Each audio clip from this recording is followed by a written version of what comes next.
Ini ilmu-ilmu yang diperlukan. Karena itu tafsir menjadi induk ulumul Quran dan sebetulnya induk seluruh ilmu. Satu yang diperlukan itu mengenal bahasa, sehingga Ahlul Bait sebagai afsahul Arab, orang yang paling fasih berbicara bahasa Arab, yang paling memahami bahasa Arab, wajar kalau menjadi pendamping Al-Quran. Di sini diterjemahkan, saya cek terjemahan Indonesia memang beda. Ada sad dan sad. Yang satu pakai sad, yang satu pakai sin. Maknanya beda. Yang satu sad itu menghalang-halangi, dan Al-Quran menggunakan kata sad pada ayat Innal ladzina kafaru wa saddu an sabilillahi qad dallu dalalan ba'ida. Menerjemahkannya dengan sad, yang artinya menghalang-halangi. Sehingga sesungguhnya orang-orang kafir menghalangi dari jalan Allah, mereka sudah sesat sesat-sesatnya. Pengetahuan terhadap bahasanya, sad dengan sad, yang satu menghalang-halangi itu sad pakai sin, dan Al-Qur'annya pakai sad. Ya, yang pakai sod apa? Nah, pakai sod itu maknanya agak unik, banyak lagi. Satu diantaranya mengolok-ngolok dari pinggir jalan, termasuk melempari batu itu dari pinggir jalan. Karena tidak mungkin orang bisa menghalangi Shiratal Mustaqim gitu. Tidak mungkin orang bisa menghalangi jalan Allah Subhanahu wa taala. Dia berada di jalan Allah lalu menghalangi orang. Enggak, yang dilakukan orang-orang itu di samping, ganggu sebetulnya, ganggu dari samping. Dalam terjemahan Depak, dia diterjemahkan jadi menghalang-halangi, sehingga kesannya itu seperti orang lewat lalu dicegah. Itu kekayaan makna. Sad itu artinya mengolok-ngolok dari pinggir jalan. Sad menghalangi, menutup sebetulnya. Nah, menurut mazhab Ahlul-Bait, tidak mungkin orang bisa berdiri di jalan Allah Ta'ala untuk kemudian menghalang-halanginya. Nahwu, ilmu yang kedua yang perlu dimiliki setelah pemahaman terhadap kekayaan makna dalam bahasa itu, nahwu.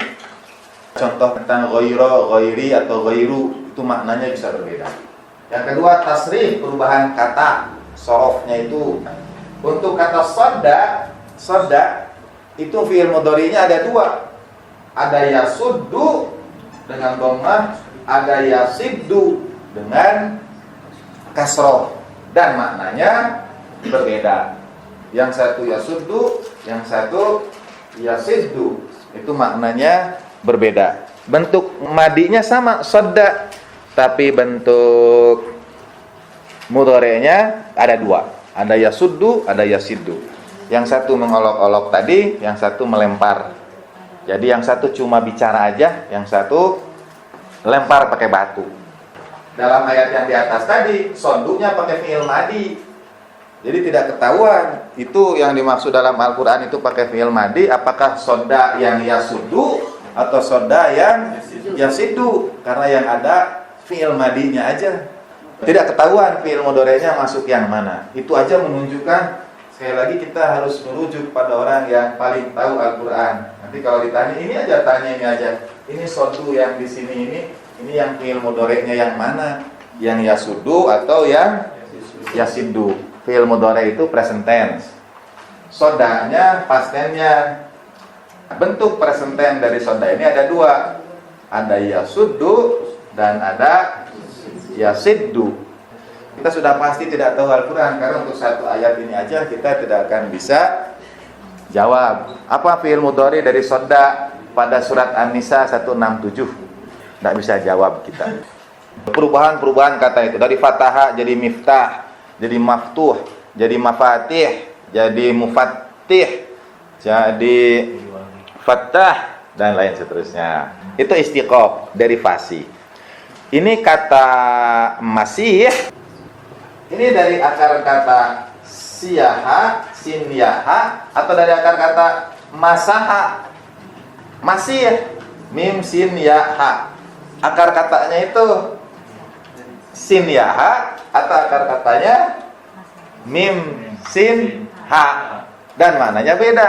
Siyaha itu bisa diartikan ketenangan, jalan-jalan. Masaha itu menyentuh, memegang. Nah, masih bisa dari dua-duanya. Yang ada dalam Al-Quran nanti disebut kata masih, dia kembali ke yang mana? Ke sini atau yang ke sini? belum juga PR sudah selesai, sudah muncul PR baru begitu dari ayat Al-Qur'an itu. 5, 6, 7 ilmu balaghah, ada ma'ani, ada bayan, ada badi'. Ilmu balaghah dalam bahasa Arab. Ma'ani tentang penggunaan kalimat dari sisi fungsinya dalam makna.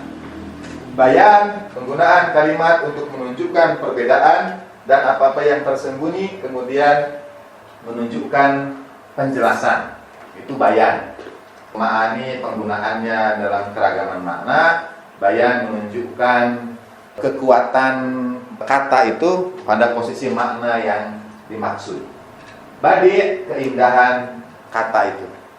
Bisa banyak kata digunakan, tapi Al-Quran memilih kata ini karena di situ ada nilai keindahannya. Ketiga ilmu ini disebut ilmu balaghah. Ma'ani, bayan, dan badi'. Kedelapan, qiraat. Yang menarik dalam mazhab Ahlul Bait, qiraat atau qiraat yang 7 itu tidak terlalu signifikan dalam tafsir. Karena walaupun bacanya beda-beda, tapi maknanya tidak terlalu jauh. Mau baca Malaka Yaumiddin, mau baca Maliki Yaumiddin, mau baca Maliku Yaumiddin, Malaka Yaumaddin, sama artinya. Afala yang duruna ilal ibili kaifa khuliqat, sama yang bacanya kaifa khalaqat, itu katanya bacaan Imam Ali alaihi salatu wasallam. Tidakkah manusia melihat bagaimana unta itu diciptakan? Kalau yang khalaq itu, tidakkah manusia melihat bagaimana unta itu aku ciptakan, kata Allah Ta'ala. Jadi ada penciptanya di situ. Tapi kalau diciptakan dia majhul, pasif. Tidakkah melihat bagaimana gunung itu ditinggikan, langit ditegakkan, bumi dihamparkan. Kalau yang bahasa ini, bumi aku hamparkan, gunung aku tinggikan, langit aku tegakkan. Kok Tuhan egois? Ya tidak apa-apa, hanya Tuhan yang punya hak untuk egois. Al-Mutakabbir, satu-satunya yang berhak takabur adalah Allah Subhanahu wa ta'ala. Dalam mazhab Ahlul Bait dia tidak terlalu berkaitan dengan makna untuk tafsir dalam qiraat itu. Yang 9, usuluddin. Menafsirkan Al-Quran harus punya dasar usuluddin, karena Al-Quran berkaitan dengan hukum-hukum Allah Ta'ala. Jadi sebetulnya induknya itu memang ulumul Quran, ujungnya itu ulumul Quran. Dan untuk ulumul Quran itu paham usuluddin, karena dalam Al-Quran ada hukum-hukum. Kemudian usul fikih, asbabun nuzul, nasikh dan mansukh, fikihnya sendiri, hadis. Jadi ilmu hadis juga, karena harus menelusuri hadis-hadis Ahlul Bait alaihimus salatu wassalam. Misalnya ada hadis Ahlul Bait begini, saya tidak tahu Ibu dan Bapak pernah baca atau tidak. Pernah mendengar kalau takbir itu 7 kali?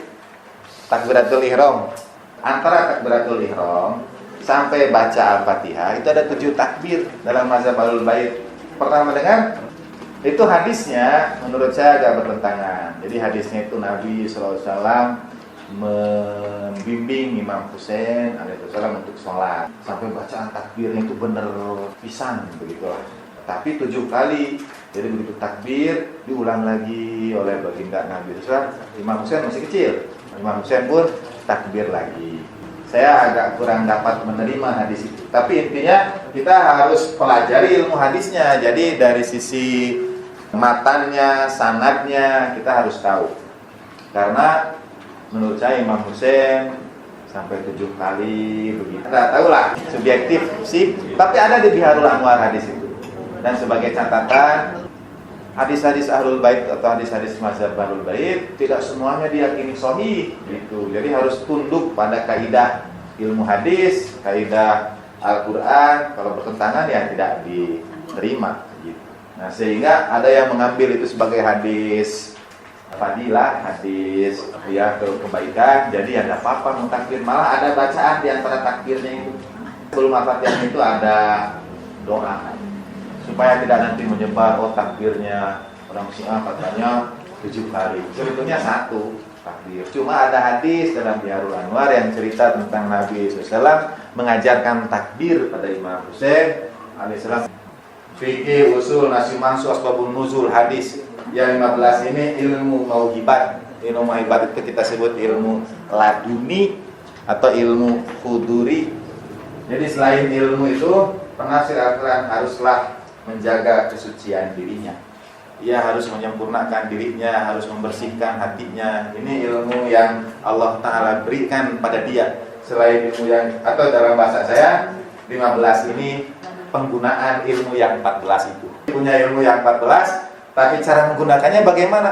Nah, itu harus dibimbing oleh akhlak yang baik, tazkiyatun nafas, ya, ilmu huduri, laduni, dan lain sebagainya dari para penafsir Al-Quran itu. Sehingga kalau ada yang menafsirkan Al-Quran, itu 15-nya itu sudah luar biasa, jaminan gitu ya.